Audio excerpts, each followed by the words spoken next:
muerte. Tanto de duda, tanto de fe, entre la vida y la muerte. Tanto de duda, tanto de fe, entre la vida y la muerte. Tanto de duda, tanto de fe, entre la vida y la muerte. ¡Bebecita!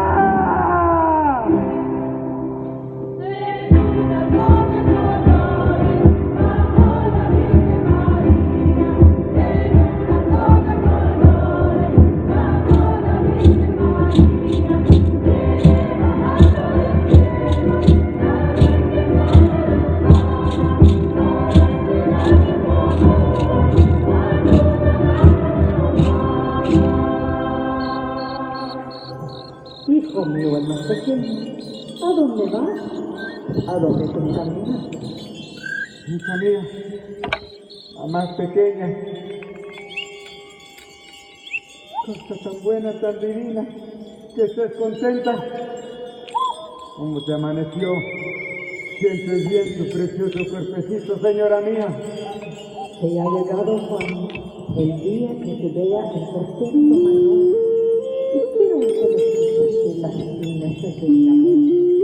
Y saldrán ya de las dudas y cerrarán los ojos.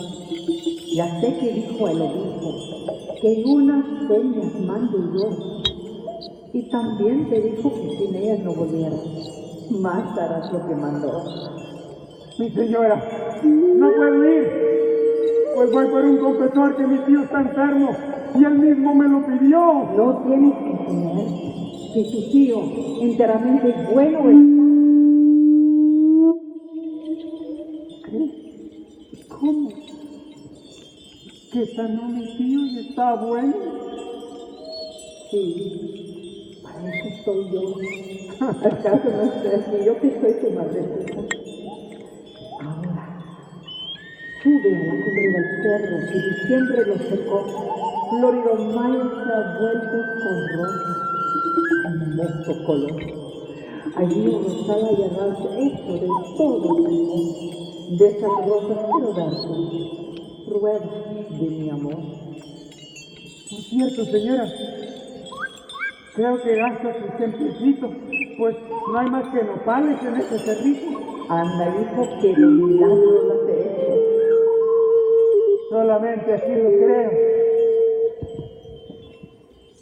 Pero, don Ángel, mi muchachita, ¿por qué no hiciste tu milagro hacia abajo?